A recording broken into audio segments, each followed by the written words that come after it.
فأعوذ بالله السميع العليم من الشيطان الرجيم. بسم الله الرحمن الرحيم. يا أيها الذين آمنوا أنفقوا مما رزقناكم من قبل أن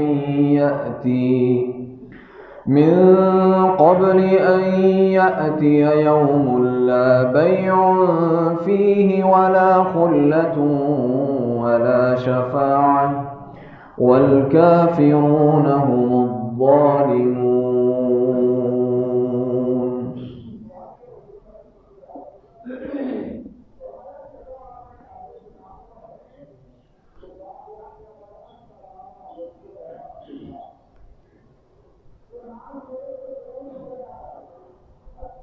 گزشتہ جمعہ وہ اصحاب اموال، مالدار لوگوں کے متعلق تھا کہ وہ لوگ جن کو اللہ تعالی نے بے شمار مال دیا، یا یوں کہہ لیں اتنا مال دیا کہ جو ان کی ضرورت سے زائد تھا. چاہیے تو یہ تھا کہ وہ اپنی ضرورتیں پوری کرنے کے بعد سارا نہ صحیح جو اللہ کے اور اللہ کے بندوں کے لازمی حق ہیں وہ ادا کرتے. لیکن انسان کی طبیعت اور اس کا مزاج کہ جتنا اس کے پاس زیادہ ہوتا ہے، جتنا بڑھتا ہے، اتنا ہی اس کا دل تنگ ہو جاتا ہے. تو قیامت کے دن ایسے لوگ کہ جنہوں نے اپنے مالوں کی زکوٰۃ نہیں نکالی، جن لوگوں نے اپنے مال سے یتیموں کا، مسکینوں کا، ضرورت مندوں کا، محتاجوں کا حق ادا نہیں کیا، یا وہ لوگ جن کو اللہ نے مال دیا تھا اس مال سے انہوں نے غلط طریقے سے مال کمایا اور بنایا، قیامت کے دن محشر میں، جہنم میں ان کی کیا صورتحال ہوگی وہ آپ کے سامنے گوش گزار کی. مال بیسک طور پر انسان کو کس لیے ملا؟ جناب ابو واقد اللیثی رضی اللہ عنہ کہتے ہیں کہ اللہ کے رسول صلی اللہ علیہ وسلم آپ پر جب بھی کوئی وحی نازل ہوتی اور آپ اس کا حکم دے دیتے، اتیناہ، ہم وہ کام ضرور کیا کرتے تھے. اللہ کے رسول نے کیا کیا؟ اللہ کے رسول کی ذات سے بڑھ کر کس کی ذات؟ آپ کے حکم سے بڑھ کر کس کا حکم؟ تو اللہ کے رسول صلی اللہ علیہ وسلم نے ایک مرتبہ فرمایا، ایک دن اسی طریقے سے ہم آئے، آپ نے اکٹھا کیا، بٹھایا اور فرمایا، ان اللہ تعالی یقول. یہ جو احادیث ان الفاظ سے ہوں، جن کے الفاظ یہ ہوں کہ اللہ کے رسول کہتے ہیں کہ اللہ تعالیٰ نے یہ فرمایا، اس کو حدیث قدسی کہتے ہیں. اسے حدیث قدسی کہتے ہیں. اللہ تعالیٰ نے فرمایا انا انزلنا المال. یہ بڑی اہم حدیث ہے کہ اللہ رب العالمین نے، جیسے ہم کہتے ہیں کہ ہر چیز میں اللہ نے کوئی حکمت رکھی ہے، کوئی سبب ہے. بس اوقات ہمیں سمجھ میں آ جاتا ہے، بس اوقات سمجھ میں نہیں آتا. اللہ تعالیٰ نے یہ مال کیوں بنایا؟ اس کے نزول کا، اس کی پیدائش کا مقصد کیا ہے؟ انا انزلنا المال لاقام الصلاة وایتاء الزکاۃ۔ اللہ تعالیٰ فرماتے ہیں محمد صلی اللہ علیہ وسلم، ان لوگوں کو بتاؤ کہ ہم نے اس دنیا کے اندر مال اس لیے نازل کیا لاقام الصلاة وایتاء الزکاۃ، کہ اس مال کو حاصل کرنے کے بعد، اس مال کو کمانے کے بعد، اس مال کے حصول کے بعد لوگ نماز قائم کریں، وایتاء الزکاۃ، اور جن کو ہم نے دیا ہے وہ اس میں سے زکوٰۃ نکالیں۔ یہ مال کا مقصد ہے۔ اور آج ہم نے کیا سمجھ لیا ہے کہ مال کا مقصد یہ ہے کہ مال زیادہ سے زیادہ بناؤ، اور مال بناتے ہوئے اللہ کو بھول جاؤ، اور جتنا انسان کے پاس مال آ جائے انسان رب کی نعمتوں میں ڈوب جائے، پھر اللہ کا شکر ادا نہ کرو، بلکہ اس مال کے ساتھ کفر کرو۔ کفر مطلب ناشکری کرو، دنیا میں نظر دوڑائیں۔ جس انسان کو عموماً 95% سے بھی زیادہ، 95 کر لیں، اس سے بھی زیادہ وہ لوگ ہیں کہ جن کو جیسے جیسے عزت، ترقی، مال، دولت، شہرت، طاقت، جو کچھ بھی ہے، جیسے جیسے ملتا جاتا ہے ویسے ویسے ان کا دماغ خراب ہوتا جاتا ہے۔ صرف یہ نہیں کہ وہ لوگوں کے ساتھ زیادتی کرتے ہیں، اللہ کی مخلوق کے اوپر ظلم کرتے ہیں، یا ان کے سامنے تکبر کا اظہار کرتے ہیں، وہ رب کو بھی نہیں بخشتے، نہ اس کے رسول کو بخشتے، نہ اس کے دین کو بخشتے، نہ اس کی کتابوں کو بخشتے۔ ان کی تحقیر، نعوذ باللہ، ان کی تذلیل، ان کی تعویل۔ اللہ تعالیٰ کہتے ہیں ہم نے مال اس لیے تو نازل نہیں کیا کہ مال بناتے بناتے تم اللہ کو ہی بھول جاؤ۔ ہم میں سے اکثریت کی یہی صورتحال ہے۔ ہم دکان پہ بیٹھے ہیں، اپنے رزق کی کرسی پہ بیٹھے ہیں، وہ کہیں بھی ہو، اذان ہو رہی ہے تو وہ ہوتی رہی ہے، ہم نہیں ہلے۔ اگر اللہ نے خوب مال دیا تھا تو پھر ہم نے یہ نہیں سوچا کہ یار اس کے اندر اللہ نے سال کے بعد زکوٰۃ بھی مقرر کر رکھی۔ میرے سامنے ایسے لوگ آئے، میرے سامنے ایسے سوال کرنے والے آئے۔ ایک تو ہے نا کہ انسان کو شک ہو، شبہ ہو کہ یار پتہ نہیں جھوٹ بول رہا ہے، سچ بول رہا ہے، ضرورت ہے بھی ہے کہ نہیں ہے۔ شرح صدر کے ساتھ ہمارے سامنے ایسے لوگ آتے ہیں، ہمارا دل بھی کہتا ہے، ہماری آنکھ بھی کہتی ہے کہ یار یہ ضرورت مند ہے، اس کی ضرورت یہ ہے، لیکن اس کے باوجود میں نے اپنے مال سے اس کو مال عطا نہیں کیا۔ یہ سب کفر کی صورتیں، کفران نعمت کی صورتیں۔ اللہ تعالیٰ کہتے ہیں انا انزلنا المال لاقام الصلاۃ، ہم نے تو مال اس لیے دیا تھا انسان مال کما کر پھر فراغت سے اللہ کی عبادت کرے۔ وایتاء الزکاۃ، اور جب بنا لے تو پھر انسان لوگوں کے اندر بھی اسے تقسیم کرے۔ اور لوگوں، اے نبی نے بتاؤ تمہارا مزاج یہ ہے یا ہم ایسے ہی سوچتے ہیں؟ ہماری پلاننگ ایسے ہی ہوتی ہے، بس میری ایک ضرورت ہے، بس میں یہ گھر بنا لوں، بس اس کے بعد میری ضرورت ختم، بس ایک دکان لے لوں، بس پھر اس کے بعد معاملہ ختم، بس مجھے یہ مل جائے۔ لیکن یہ انسان کے ذہن میں ایک واہمہ ہوتا ہے، لو کان لابن آدم واد احب ان یکون له ثان۔ اللہ تعالیٰ کہتے ہیں اگر ہم کسی انسان کو مال کی بھری ہوئی ایک وادی دے دیں نا، جب وہ بھر جائے گی تو یہ پھر دوسری پر نظر رکھتا ہے کہ یہ بھی اسی طریقے سے بھری ہوئی میری ہونی چاہیے، اور اگر دوسری ہو تو تیسری۔ لوگوں اس بات کو یاد رکھو، یہ دنیا کی ہوس، یہ مال کی ہوس، اس کا شوق، اس کی رغبت، اس کا لالچ اور اس کا پیار، وَلَا يَمْلَأُ فَمَ ابْنِ آدَمَ إِلَّا التُّرَابُ، تمہارے پیٹ اور تمہاری زبانوں کو صرف قبر کی مٹی بھرے گی، دنیا میں کوئی چیز نہیں بھر سکتی۔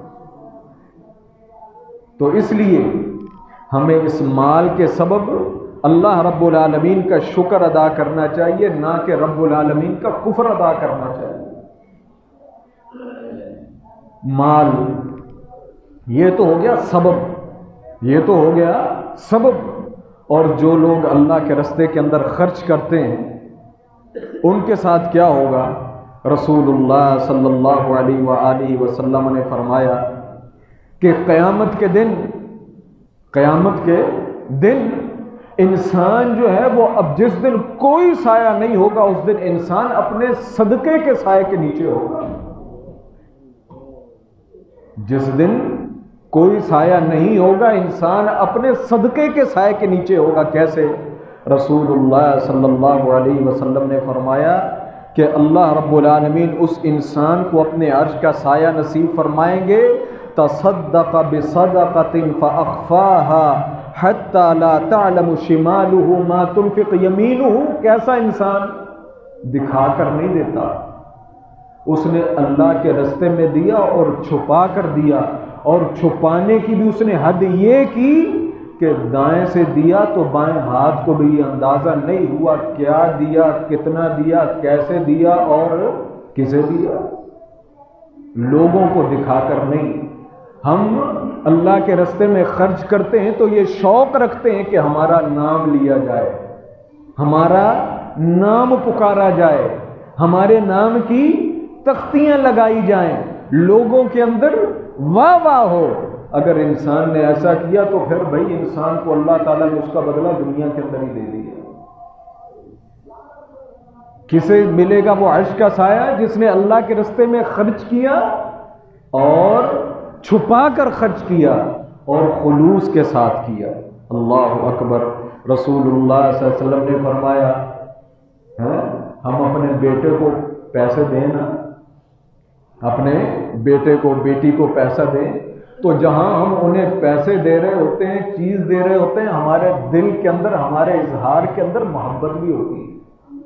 ہم اسے بلاتے ہیں، ساتھ سینے سے لگاتے ہیں، ہاتھ بھی چومتے ہیں، ماتھا بھی چومتے ہیں، ساتھ پیسہ بھی دیتے ہیں، ساتھ نصیحت بھی کرتے ہیں۔ اللہ اکبر۔ یہ کیا ہے؟ یہ خلوص ہے، یہ محبت ہے کہ انسان کے دل میں کسی قسم کا کوئی بوجھ، کسی قسم کا کوئی قلق اور اضطراب نہیں ہوتا۔ جب ہم اللہ کے راستے کے اندر دینا تو انسان کے دل کے اندر بھی اپنے رب کے حوالے سے اسی قسم کے احساس ہونے چاہیے کہ میرے مولا یہ تیرا تھا، تو نے دیا اور میں تیرے ہی راستے پہ دے رہا ہوں۔ اور جب انسان اس خلوص کے ساتھ خرچ کرتا ہے، رسول اللہ صلی اللہ علیہ وسلم نے فرمایا کہ یہ دنیا تمہارے لیے لوگوں فرصت ہے۔ من تصدق بعدل تمرۃ من کسب طیب، جس انسان نے اللہ کے راستے میں ایک کھجور خرچ کی۔ کھجور کی کیا قیمت؟ پاکستان میں ایک کھجور کی کوئی قیمت نہیں، تو جہاں کھجوروں کے باغ ہوتے تھے وہاں کھجور کی کیا قیمت ہے؟ جیسے ہمارے ہاں یہاں گندم اور یہ چاول کا جو ہے کیا کہنا چاہیے علاقہ ہے، تو یہاں ایک مٹھ گندم اور اس کی کیا حیثیت؟ اتنی تو روڈوں پر جو ہے وہ پھر رہی۔ جس انسان نے ایک کھجور خرچ کی، لیکن کیسے؟ یہ نہیں کہ پیچھے سے سود کا مال آ رہا ہے، رشوت کا مال آ رہا ہے، ملاوٹ کا مال آ رہا ہے، حرام کا مال آ رہا ہے۔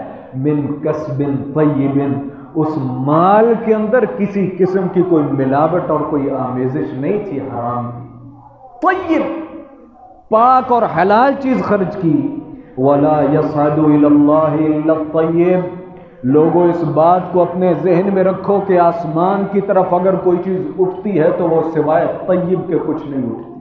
اللہ، خرچ کر دو جتنا مرضی، لیکن اگر وہ طیب نہیں، وہ زمین پر ہی رہ گیا، آسمان پر نہیں پہنچا۔ لوگوں اللہ کی طرف صرف طیب چیز اٹھتی ہے، فَإِنَّ اللَّهَ يَتَقَبَّلُهَا بِيَمِينِهِ، اور جو طیب چیز ہوتی ہے چاہے کھجور ہو، رب پھر اسے اپنے داہنے ہاتھ سے قبول کرتا ہے۔ ثُمَّ يُرَبِّيهَا لِصَاحِبِهِ كَمَا يُرَبِّي أَحَدُكُمْ فَلُوَّهُ، اور پھر رب اس ایک کھجور کو ایسے پالتا ہے جیسے تم اپنے کسی بڑے محبوب ترین پالتو جانور کو پالتے ہو، حتیٰ کہ وہ قیامت تک بڑے پہاڑ جتنا ہو جاتا ہے۔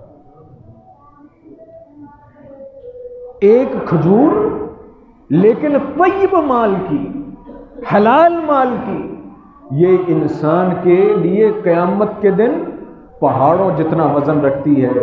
اور خرچ کرنا، کن موقعوں پر خرچ کرنا؟ اللہ اکبر، رسول اللہ صلی اللہ علیہ وسلم کے بعد آپ نے مسجد نبی بنائی، جیسے حالات تھے، تھوڑی سی جگہ تھی، درمیان میں جو ہے وہ کھجور کے تنے کھڑے کر کے پلر بنا لیے، سائڈ کے اندر جو ہے وہ دیواریں بنا لی، کھجور کے پتے کھڑے کر دیے۔ جناب عثمان غنی کے دور تک اللہ تعالیٰ نے بہت کچھ مسلمانوں کو دے دیا۔ جناب عمر کے دور کے اندر یوں کہہ لیں کہ روم اور فارس اور ایران کی جو طاقتیں، جو سپر پاور تھیں، سب کی سب ڈھیر ہو گئی تھی۔ جناب عمر کے دور میں سارا کچھ ڈھیر ہو گیا تھا۔ اللہ اکبر، اللہ اکبر۔ خیر، واقعہ بات دوسری طرف چلی جائے گی، اسے چھوڑ دیتے ہیں۔ جناب عثمان کا دور آیا تو عثمان نے سوچا کہ اب مسجد کی توسیع کرنی چاہیے، تو لوگوں نے انکار کیا کہ عثمان تم اللہ کے نبی کی بنائی ہوئی مسجد کو گراؤ گے اور بڑھاؤ گے؟ عثمان کہنے لگے اللہ کے رسول صلی اللہ علیہ وسلم کو میں نے فرماتے ہوئے سنا، من بنا مسجدا للہ بنا اللہ لہ بیتا فی الجنہ۔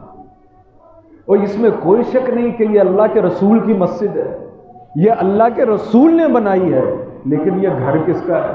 گھر تو اللہ کا ہے نا، اللہ کے رسول کا تو نہیں۔ اور اللہ کے گھر کے متعلق اللہ کے رسول نے فرمایا جس انسان نے اللہ کے لیے مسجد بنائی، اللہ تعالیٰ قیامت کے دن جنت میں اس کا گھر بنائے گا۔ میں تو اللہ کا گھر بنانا چاہتا ہوں کہ رب میرا گھر بھی جنت کے اندر بنا دے۔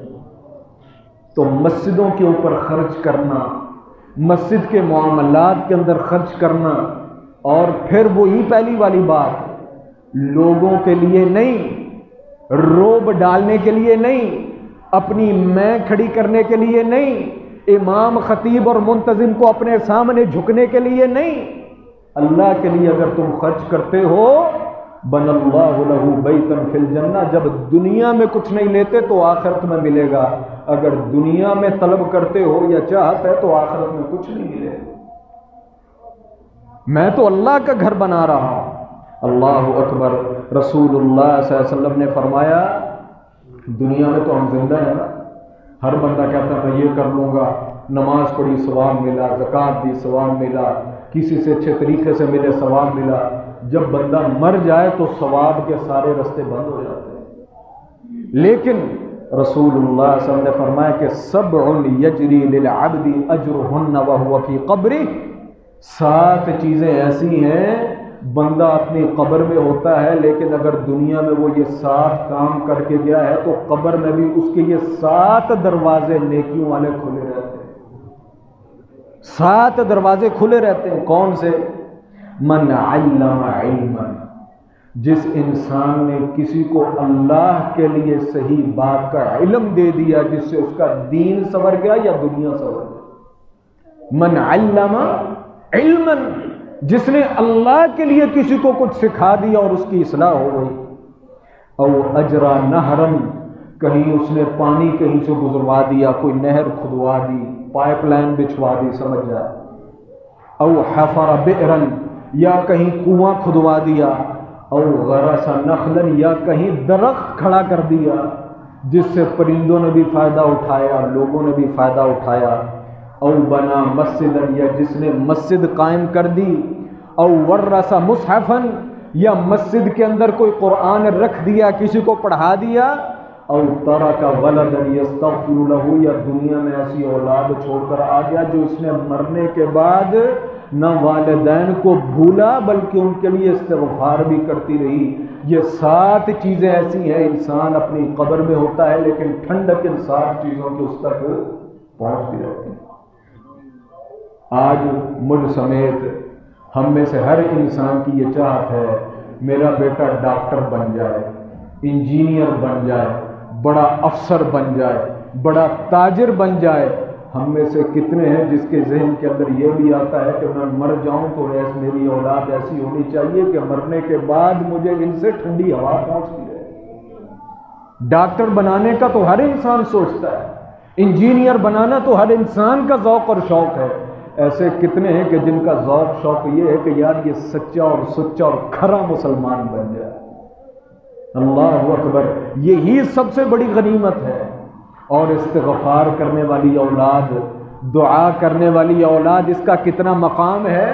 رسول اللہ صلی اللہ علیہ وسلم نے فرمایا قیامت کے دن ہر انسان کو پتہ ہے، حساب تو لگ جائے گا نا کہ میرا مقام یہ بنتا ہے، قیامت کے دن مقام اوپر ہوگا۔ اللہ تعالیٰ انسان اللہ سے پوچھے گا اے اللہ میری جگہ تو یہ بنتی تھی، میں ادھر کیسے پہنچ گیا؟ اللہ تعالیٰ فرمائیں گے لاستغفار ولدک لک، جو تو اپنے بعد اپنی نیک اولاد چھوڑ آیا تھا نا، تیرے مرنے کے بعد وہ تجھے بھولی نہیں، انہوں نے اپنی دعاؤں میں، اپنی نیکیوں میں تجھے ہر وقت یاد رکھا، یہ وہ نیکیاں آج تیرے عمل میں شامل ہوئی تو تجھے یہ مقام ملا۔ یہ مطلب نہیں اپنی اولاد کو ڈاکٹر نہ بنائیں، انجینئر نہ بنائیں، افسر نہ بنائیں، تاجر نہ بنائیں۔ اور دنیا کے اندر میں کہتا ہوں کہ جو مقام ایک مومن مسلمان کا ہوتا ہے اتنا مقام مرتبہ کسی کا اس دنیا کے اندر نہ حق ہے نہ کسی کا ہونا چاہیے، لیکن شرط یہ ہے حیوان نہ ہو مسلمان ہو۔ آج جو ہمارے ملک کی صورتحال بنی ہوئی ہے، ہمارے اداروں کی صورتحال بنی ہوئی ہے، یہ کس لیے کہ ہم نے صرف اپنی اولادوں کو صرف بزنس مین اور افسر ہی بنایا، مسلمان نہ بنایا۔ اگر یہ مسلمان ہوتے تو کبھی ہمارے اداروں کے اندر یہ کرتوت اور یہ حرکتیں نہ ہوتی۔ بس والدین کی ایک ہی خواہش رہی، میری اولاد جو ہے یہ امریکہ سے پڑھا، یہ کینیڈا سے پڑھا ہے، وہاں سے پڑھ آئے، بس یہ فکر نہ رہی کہ مسلمان بھی رہے کہ نہ رہے۔ اپنی اولاد کو مسلمان بنائیں۔ اور اسلام کہاں سے ملتا ہے؟ سب سے پہلے والدین سے ملتا ہے۔ والدین کی شکل کیسی تھی، ان کے طریقے کیسے تھے، گھر میں رہنے سہنے کے معاملات کیسے تھے، وہ آپس میں بات کیسے کرتے تھے۔ اور بیٹی ماں سے سیکھتی ہے اور بیٹا باپ سے سیکھتا ہے۔ اگر باپ نمازی تھا تو بیٹا بھی نمازی، ماں نمازی ہے تو بیٹی بھی نمازی۔ اگر باپ جو ہے وہ غلط چیزوں سے روکتا اور ٹوکتا ہے تو اولاد بھی روکے ٹوکے گی۔ صرف یہ اسلامی سکولوں میں پڑھانے سے اور ایک ہفتے کے بعد مسجد میں چکر لگانے سے نہ اسلام آتا ہے نہ مسلمانی آتی ہے۔ اس کے لیے ذوق شوق اور محنت کرنی پڑتی۔ تو خیر یہ چیزیں کیا ہیں؟ اللہ کے لیے خرچ کرنا، اللہ کے رستے کے اندر خرچ کرنا، اور دوسری چیزیں یتیموں پر خرچ کرنا۔ آج ہی دارالایتام بنے ہوئے ہیں، اور یاد رکھیں کہ اسلام میں دارالایتام کا کوئی تصور نہیں۔ دارالایتام کا کیا دارالایتام بھی ہم نے یتیم اکٹھے کیے ہوئے ہیں، ایسے ہی ہے نا، آج بنے ہوئے ہیں، ساری دنیا کرے۔ میں یہ نہیں کہہ رہا کہ وہ غلط ہے، ٹھیک ہے، لیکن اسلام میں ان کا تصور نہیں۔ کیسے؟ رسول اللہ صلی اللہ علیہ وسلم نے فرمایا کافل الیتیم لہ او لغیرہ، جس انسان نے کسی یتیم کی کفالت کی، وہ یتیم اس کا اپنا تھا یا کسی کا تھا، وَهُوَ كَهَاتَيْنِ فِي الْجَنَّةِ، وہ جنت میں میرے ساتھ ایسے ہوگا۔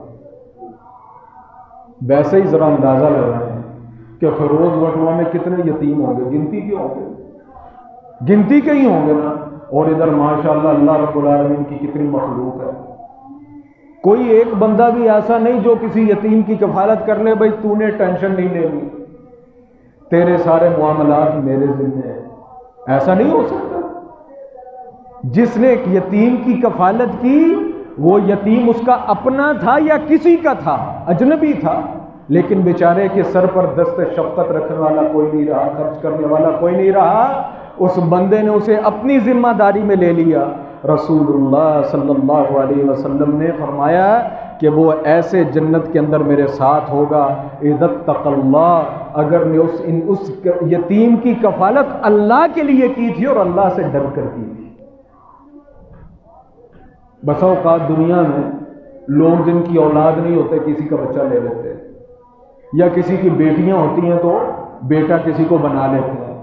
بری بات نہیں ہے، انما الاعمال بالنیات، لیکن اپنا مطلب تو موجود ہے نا، مطلب موجود ہے کہ اولاد نہیں تھی تو لی، بیٹا نہیں تھا تو بیٹا لے لیا، بیٹے تھے بیٹی نہیں تھی تو کسی سے بیٹی لے لی، اپنا ہی الو سیدھا کیا نا، کسی کا تو کچھ نہیں کیا۔ عزت تق اللہ، مزہ تو تب ہے کہ بیٹے بھی ہوں انسان پھر کسی کا بیٹا لے لے، بیٹیاں بھی ہوں انسان پھر کسی کی بیٹی لے لے۔ یہ اصل میں اللہ کے لیے کہ مجھے ضرورت نہیں مجھے اگر ضرورت ہے تو صرف اللہ کے سامنے سرخرو ہونے کی ہے، میں اس لیے اس انسان کی کفالت کر رہا ہوں، اس انسان کی ذمہ داری لے رہا ہوں کہ میرے رب کا حکم ہے اور رب قیامت کے دن مجھے معاف کر دے۔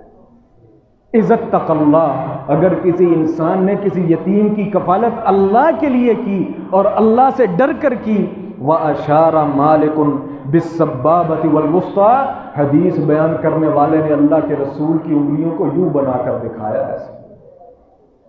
جنت میں اللہ کے رسول کا ساتھ یوں ملے گا اگر تم نے یتیم کی کفالت کی۔ اللہ اکبر۔ اور یہ تو تھا مسجدیں بنانا، دوسرے معاملات کرنا، اس کے علاوہ مطلقاً اللہ تعالیٰ نے قرآن کریم کے اندر ارشاد فرمایا، جنت میں جانے والے لوگ کون ہیں؟ او اطعام فی یوم ذی مسغبہ، جس نے لوگوں کو اس دن کھانا کھلایا جس دن لوگ بھوکے تھے، جس دن لوگ بھوکے تھے۔ اب بھوکا وہ کوئی بھی ہو سکتا ہے، یہ بھی ہو سکتا ہے کہ بڑا انسان کوئی مالدار ہو، بیچارہ کسی موقع پر بھوکا ہو، اور ویسے فقیر اور مسکین بھی ہو سکتا ہے۔ یتیما ذا مقربہ، کسی یتیم کو جو قرابت دار تھا، اور مسکین ذا متربہ، یا ایسے مسکین کو کھانا کھلایا، ضرورت کا خیال رکھا کہ جس کا خیال رکھنے والا ہی کوئی نہیں، وہ بیچارہ جسے کہتے ہیں نا مٹی چرولدا پھرتا ہے، جس کو کوئی منہ نہیں لگاتا، جسے کوئی ہاتھ نہیں لگاتا، انسان اس کے اوپر اس نے ہاتھ رکھا۔ ثم کان من الذین آمنوا، اور اس کی صفت کیا تھی؟ بندہ مومن تھا اور صبر کرنے والا تھا اور رحم کرنے والا تھا۔ رسول اللہ صلی اللہ علیہ وسلم نے ایک حدیث کے اندر فرمایا، لوگوں اطعموا الطعام، لوگوں کو کھانا کھلایا کرو۔ ضروری نہیں کہ میں یہی تلاش کرتا رہوں کوئی مسکین ملے تو تب، یتیم ملے تو تب، کوئی گرا ہوا ملے تو تب۔ رسول اللہ صلی اللہ علیہ وسلم نے فرمایا کہ اطعموا الطعام، لوگوں کھانا کھلایا کرو، جو بھی ہو کھانا کھلایا کرو۔ وصلوا الارحام، صلہ رحمی کیا کرو۔ اور چاچے، مامے، تائے، خالہ، پھپھیاں، یہ بذات خود یا ان کی اولادیں اونچ نیچ کوئی ہو بھی جائے، اونچ نیچ کو بھول کر وصلوا الارحام، کبھی ان کو اس لیے بھی ملا کرو کہ یہ میرے رشتہ دار ہیں، اور رشتے بھی وہ جو رب نے دیے، میں نے خود نہیں بنائے۔ رشتہ داریوں کو ملایا کرو۔ وصلوا باللیل والناس نیام، اور جب ساری دنیا رات کو سو رہی ہو، رب کے لیے کبھی 2 رکعت نماز میں پڑھا کرو۔ تدخلوا الجنت بسلام، سلامتی کے ساتھ جنت میں داخل ہو جاؤ۔ اطعموا الطعام، کھانا کھلانا۔ بے شمار لوگ ہمارے ہاں سوال کرتے ہیں، آتے ہیں سوال، ہمارے ذہن میں یہ بیٹھ گیا ہے کہ یتیم، مسکین، فقیر کے علاوہ کسے دیا نہیں جا سکتا۔ اللہ کے وہ کیا کہتے ہیں جی ہمارے ایریے کے اندر کوئی غریب مسکین ہی کوئی نہیں۔ مجھے تو سمجھ نہیں آتے کہ وہ کیسے ایریے، کہاں کے ایریے ہوں گے کوئی۔ اللہ کے رسول نے فرمایا اطعموا الطعام، ایسے ہی انسان لوگوں کو کھانا کھلائے۔ میں کھانا آئے گی، ہمارے پاس کھانا کھائیں، بیٹھے ساتھ چائے پیئے۔ اطعموا الطعام، بلا تفریق لوگوں کو کھانا کھلایا کرو۔ حاتم طائی کا ایک واقعہ ہے، کسی نے حاتم طائی سے پوچھا، اس نے کہا کہ تیری سخاوت کے قصے بڑے میں نے لوگوں کے سامنے سنے، تو یہ بتا کہ کبھی تجھے کوئی ایسا بھی ملا ہے کہ جس کی سخاوت سے تو انسپائر ہوا ہو اور تو یہ سمجھتا ہو کہ یہ مجھ سے بڑا سخی ہے؟ فرق کہنے لگا ہاں۔ کہنے لگا کیسے اور کب؟ اس نے کہا میں کہیں سفر میں تھا، تو سفر میں اس دور کے مطابق رات ہوئی، مجھے روشنی نظر آئی، میں خیمے میں یہاں پر ایک نوجوان سا لڑکا تھا، میں نے کہا کہ میں مسافر ہوں اور میں رات گزارنا چاہتا ہوں، میں نے کھانا بھی کھانا۔ اس لڑکے نے میرے سامنے جو ہے بکرے کا مغز پیش کیا، میں نے اس مغز کی تعریف کی، بس میں نے تعریف کی، دیکھتے ہی دیکھتے 5 6 7 مغز آ گئے، میں کھا لی۔ جب صبح ہوئی تو میں نے باہر دیکھا کہ جناب وہ جو 5 6 7 بکریاں تھیں یا بھیڑیں تھیں جو بھی تھیں وہ ذبح ہوئی پڑی، مجھے اور کوئی جانور بھی نظر نہیں آ رہا۔ میں نے اس سے پوچھا کہ یہ رات جو تو نے مغز کھلائے وہ ان کے تھے؟ کہنے لگا جی ان کے تھے۔ تو میں نے سوچا شاید اور بھی جانور ہوں گے، میں نے کہا باقی جانور کدھر ہے؟ اس نے کہا میرے پاس یہی 6-7 تھے، 4 تھے، 5 تھے جن کا مغز میں نے تجھے کھلا دیا، میرے پاس اس کے علاوہ اور کوئی جانور نہیں، اور کوئی چیز نہیں۔ حاتم طائی کہتا ہے کہ اس دن مجھے محسوس ہوا کہ حاتم طائی تیری سخاوت تو کوئی سخاوت ہی نہیں، اور تو خرچ کرتا ہے، تیرے پاس لاکھوں ہیں تو 1000 خرچ کرتا ہے، اور خرچ تو اس نے کیا کہ جس کے پاس 4-5 تھے اس نے 4-5 ہی خرچ کر دیا۔ اس نے کہا سخی تو وہ تھا، سخی میں نہیں۔ اطعموا الطعام، اور لوگوں کو کھانا کھلایا کرو، دوستوں یاروں کو، رشتہ داروں کو اللہ کے لیے کھانا کھلایا کرو، اور صلہ رحمی کیا کرو، اور رشتہ دار تم سے کھنچے ہوئے ہیں تم ان سے کھنچے ہوئے نہ رہا کرو۔ اختلاف کس میں نہیں ہوتا؟ میاں بیوی میں نہیں ہوتا، ساری زندگی گزارتے ہو۔ باپ بیٹے میں نہیں ہوتا، ساری زندگی گزارتے ہو۔ ماں اور بیٹی میں نہیں ہوتا، ساری زندگی گزارتے ہو۔ لیکن یہ کیا کہ چچا ماما پھوپھا کزنوں کے ساتھ ہو گیا تو انسان ساری زندگی کے لیے اختلاف ہو جاتے ہیں۔ لیکن وصل الارحام، جو رحم کے رشتے جو رب نے تمہیں دیے نا، ان کو جوڑ کر رکھو، اور رب کے لیے رات کو بھی نماز پڑھا کرو۔ اور رات کو نماز وہی پڑھے گا نا جو دن کو نماز پڑھتا ہے، جنہیں دنیں کبھی نہیں پڑھی انہیں رات کی پڑھ لی۔ تدخل الجنت بسلام، سلامتی کے ساتھ جو ہے تم جنت کے اندر جو ہے وہ داخل ہو جاؤ گے۔ آخری بات اللہ تعالیٰ نے قرآن کریم کے اندر ارشاد فرمایا، یا ایھا الذین آمنوا، اے مومنو، لا تلہکم اموالکم ولا اولادکم عن ذکر اللہ۔ دنیا میں ہم نے تمہیں جو بڑی نعمتیں دی ہیں نا، ان میں ایک اولاد ہے اور ایک مال ہے۔ یاد رکھنا، لا تلہکم، یہ تمہیں اللہ سے غافل نہ کر دیں۔ لوگ انہی کی وجہ سے دنیا میں غافل ہیں۔ وَمَن يَفْعَلْ ذَلِكَ، اور جو مال اور اولاد کے شکنجے میں پڑ کر رب سے دور ہو گیا، فَأُولَٰئِكَ هُمُ الْخَاسِرُونَ، وہ فیل ہو گئے۔ وَأَنفِقُوا، جوڑ کر رکھو، کوئی مسئلہ نہیں، لیکن رب کے راستے میں خرچ بھی کرو۔ من قبلی، اس سے پہلے، ان یأتی احدکم الموت، کہ جب اپنے سامنے تمہیں موت نظر آنے لگے، فیقول رب لولا اخرتنی، پھر تم کہو میرے مولا بس تھوڑی سی مہلت دے دے، فاصدق، تھوڑا سا صدقہ کر دوں، واکم من الصالحین، اور نیک ہو جاؤں، نیکوں میں شامل ہو جاؤں۔ ولن یؤخر اللہ نفسا، لوگوں جب نفس آخری آ جائے، سانس آخری آ جائے، پھر 1 سیکنڈ بھی انسان آگے نہیں ہو سکتا، پیچھے نہیں ہو سکتا۔ ہم نے تمہیں بتا دیا ہے، اب عمل کرنا تمہاری ذمہ داری۔ اللہ کے رسول صحابہ کے ساتھ بیٹھے ہوئے تھے، پوچھا میرے صحابہ تمہیں اپنا مال زیادہ پسند ہے یا وارثوں کا مال؟ بات سمجھیے گا تھوڑی سی، اپنا مال زیادہ پسند ہے یا وارثوں کا؟ ہر بندہ کہنے لگا اللہ کے رسول مجھے اپنا مال پسند ہے، وارثوں کا کیوں؟ یعنی ایسی چیز جو میری ہو، مجھے پسند ہے نا، مجھے پتا ہو یہ چیز میری نہیں فلاں کی ہے، میری اس سے محبت نہیں ہوتی۔ اللہ کے رسول صلی اللہ علیہ وسلم نے فرمایا لیکن سچویشن یہ ہے کہ تم وارثوں کے مال سے زیادہ محبت رکھتے ہو اور اپنے مال سے تمہیں محبت نہیں۔ صحابہ کہتے ہیں کہ اللہ کے رسول ایسا ہوتا تو نہیں۔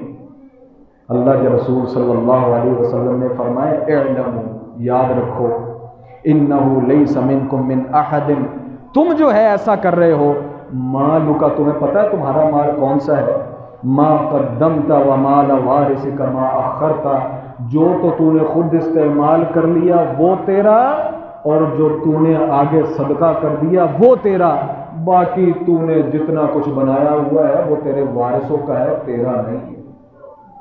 یہ اللہ کے رسول صلی اللہ علیہ وسلم نے فرمایا۔ ہم کہتے ہیں بس زمینیں دھڑا دھڑ بن جائیں، دکانیں دھڑا دھڑ بن جائیں، ہیں جی، اور جو چیز ہے میرا بینک بیلنس کروڑوں کے اندر ہو، مینوں بھی پتا میں کتنا کھانا ہے، ہر انسان کو پتا میں کتنا کھاتا ہوں، لیکن میرا مال وہی ہے ما اکل فابلا، ما اکل فافنا، جو انسان نے کھا لیا فنا کر دیا، جو پہن لیا وہ بوسیدہ کر دیا، اور ذخیرہ وہ کر لیا جو آگے بھیج دیا، جو باقی جو کچھ ہے نا وہ وارثوں کا ہے۔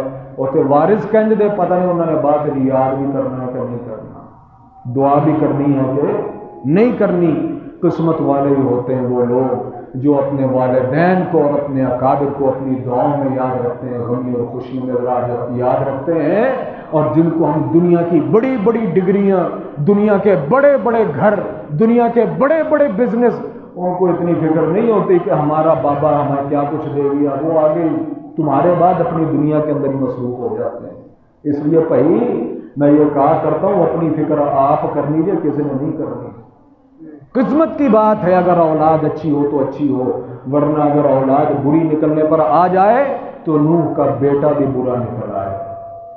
بات سمجھتے ہیں؟ اور یہ کسی کے منہ پر نہیں لکھا ہوتا، جسے ہم نے ساری زندگی، بندہ کہتا ہے میں نے جتنا پیار اپنے اس بیٹے کو دیا نا کسی کو نہیں دیا، اور جتنا دکھ مجھے اس نے دیا نا مجھے زندگی میں کسی نے نہیں دیا۔ یہ تو ہمارا علم ہے۔